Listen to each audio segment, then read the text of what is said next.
അവർ തന്നെ പുറത്തുവിടുന്നത്. ഓരോ വർഷം തോറും 84,000 ഉൽക്കകളാണ് ഭൂമിക്ക് നേരെ വന്ന് പതിക്കുന്നത്. സുബ്ഹാനല്ലാഹ്, നിങ്ങൾ ചിന്തിച്ചു നോക്കുക, 84,000 ഉൽക്കകൾ.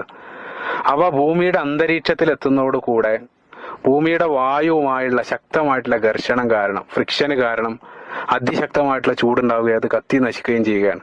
പിന്നീട് ഭൂമിയിലേക്ക് വളരെ ചെറിയ കഷ്ണങ്ങൾ മാത്രമേ ഭൂമിയിലേക്ക് എത്തിയാൽ തന്നെ അതിവേഗതയിലായിരിക്കും അവ വരുന്നത്, അതിശക്തമായിട്ടുള്ള വേഗതയിലാണ് അവർ വരുന്നത്. പക്ഷേ ഭൂമിയുടെ അന്തരീക്ഷത്തിലേക്ക് എത്തുന്നതോടുകൂടെ നമ്മുടെ വായു ഒരു ബ്രേക്കായിട്ട് പ്രവർത്തിക്കുക, അതിന്റെ വേഗത കുറച്ച് പിന്നീട് അതിനെ കത്തിക്കുകയാണ് ചെയ്യുന്നത്.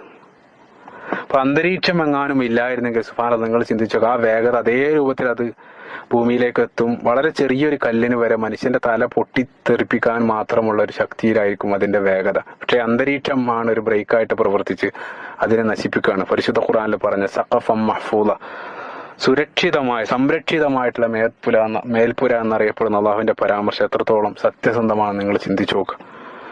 വളരെ ശ്രദ്ധേയമായിട്ടൊരു സംഭവമാണ് ഓർക്കുന്നത്. 2008 ഒക്ടോബർ 6 TC3 ആസ്ട്രോയിഡ് എന്നറിയപ്പെടുന്ന അതിഭീമാകാരമായിട്ടുള്ള ഒരു ആസ്ട്രോയിഡ് എന്ന് പറയുന്ന കുട്ടി ഗ്രഹം ഭൂമിക്ക് നേരെ ഭൂമിയെ ഇടിക്കാൻ വേണ്ടി വരുന്നതായിട്ട് ശാസ്ത്രജ്ഞന്മാർ നിരീക്ഷിക്കുകയുണ്ടായി. 2008 ഒക്ടോബർ 6 രാത്രി സമയത്താണ് അവർ നിരീക്ഷിക്കുന്നത്.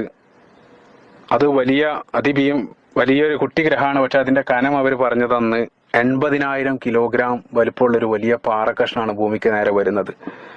എന്ത് ചെയ്യണമെന്നറിയാതെ ശാസ്ത്രലോകത്തുള്ള മുഴുവൻ ശാസ്ത്രജ്ഞന്മാരും ഭീതിയുടെ മുൾമുനയിൽ നിന്ന നിമിഷങ്ങളായിരുന്നു. പിന്നീട് അങ്ങോട്ട് ലോകത്തുള്ള മുഴുവൻ ശാസ്ത്രജ്ഞന്മാർക്കും നിർദ്ദേശമൊക്കെ ലഭിച്ചു. പക്ഷേ എന്നിട്ട് അമേരിക്കയിലെ നാസയിലുള്ള ആളുകൾ രാത്രി ഉറക്കമൊക്കെ കഴിഞ്ഞ് അതിന്റെ ആ